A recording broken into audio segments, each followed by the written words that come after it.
जय श्री कृष्णा, जय गुरुदेव। Girnar Gurukul online education में आपका स्वागत है। साथियों, रसायन विज्ञान की कक्षा 12वीं में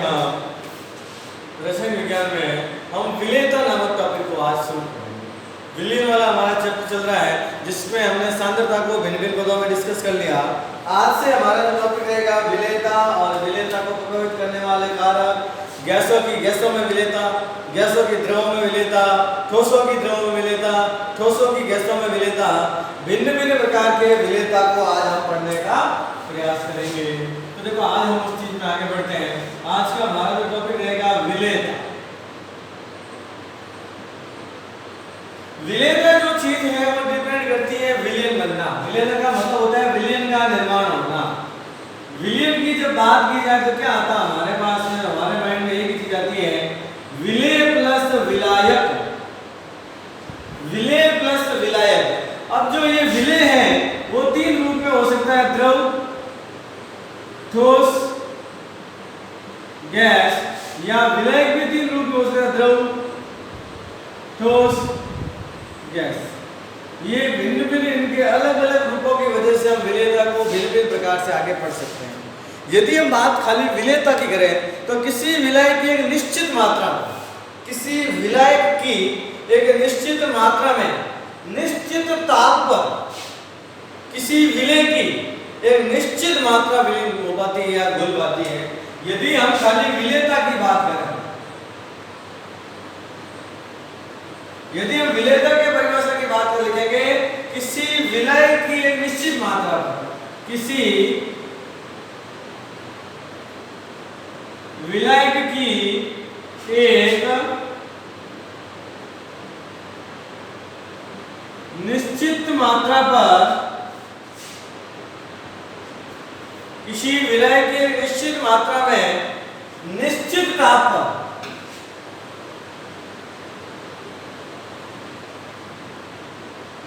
निश्चित ताप पर किसी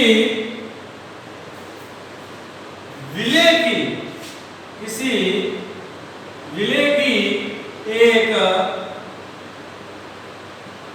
निश्चित मात्रा ही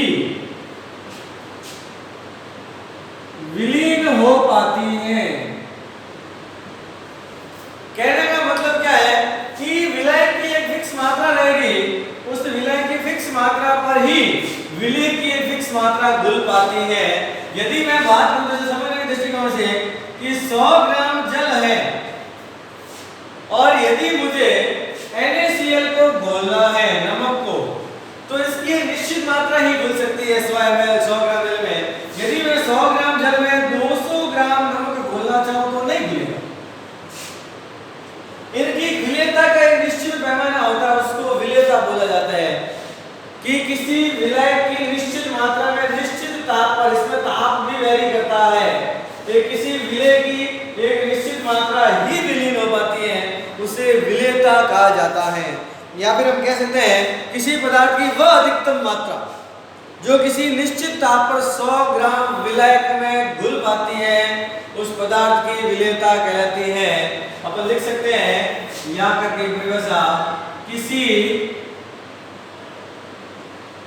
पदार्थ की वह अधिकतम मात्रा,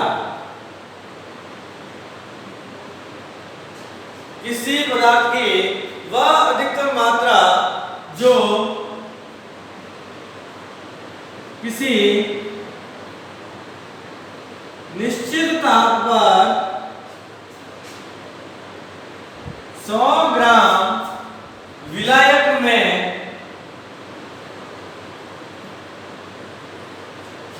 100 ग्राम विलायक में घुल जाती है, उस पदार्थ की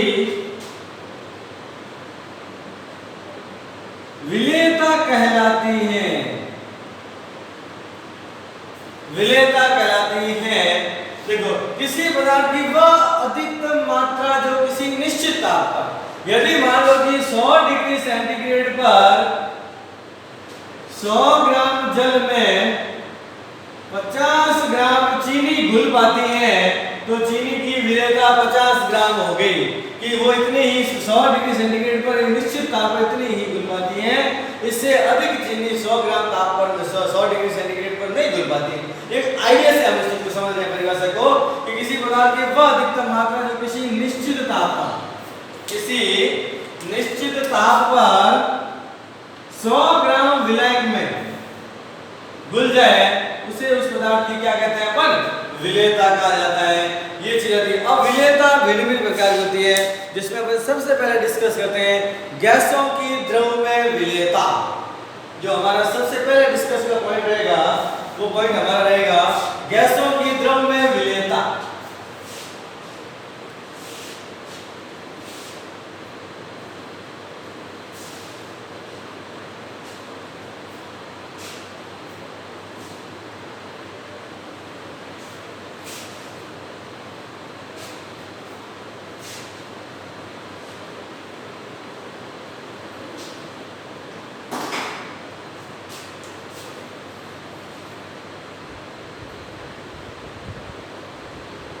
गैसों की द्रव में विलेयता, ये हमारा सबसे पहला स्टार्टिंग पॉइंट है। गैसों में विलेयता, गैसों की ठोसों में विलेयता, गैसों की द्रव में विलेयता पर पढ़ रहे हैं। भिन्न भिन्न गैसों की द्रव में विलेयता भिन्न भिन्न होती है। जैसे ऑक्सीजन जल में बहुत कम घुलनशील है, जबकि अन्य गैसें आसानी से जल में क्या हो जाती है? घुल जाती है। देखो गैसों की द्रव में विलेयता को लिख सकते हैं कि भिन्न भिन्न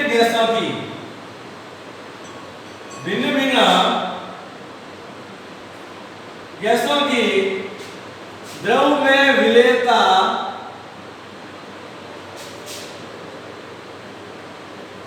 भिन्न भिन्न होती है। अलग अलग गैसें की विलेयता जो है वो अलग अलग है। मतलब लिख सकते हैं विलेयता कैसी रहती है? अलग अलग होती है। जैसे ऑक्सीजन जल में बहुत कम विलेय है। ऑक्सीजन जल में बहुत कम घुल पाती है, जबकि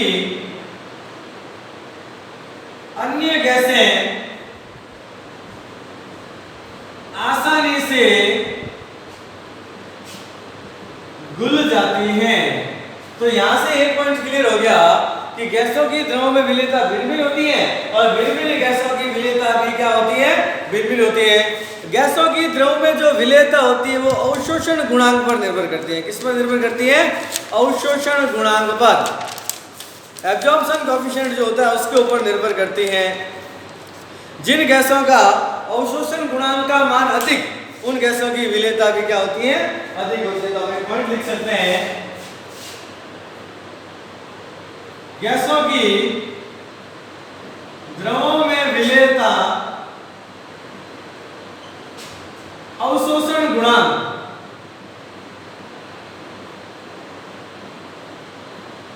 पर निर्भर करती है। गैसों की द्रव में जो विलेयता है वो किस पर निर्भर करती है? अवशोषण गुणांक पर निर्भर करती है। जिनका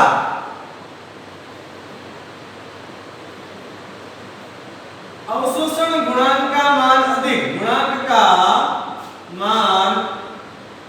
अधिक, उनकी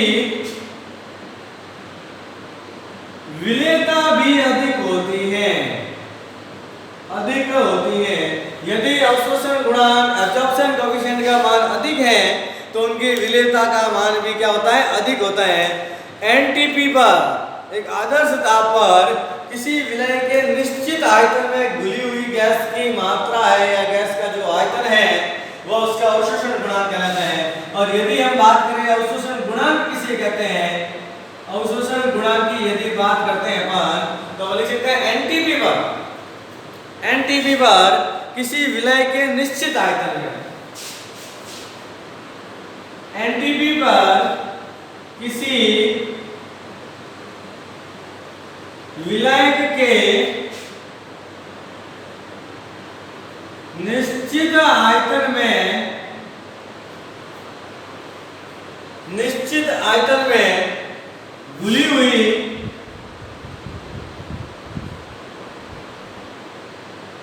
गैस का आयतन उसका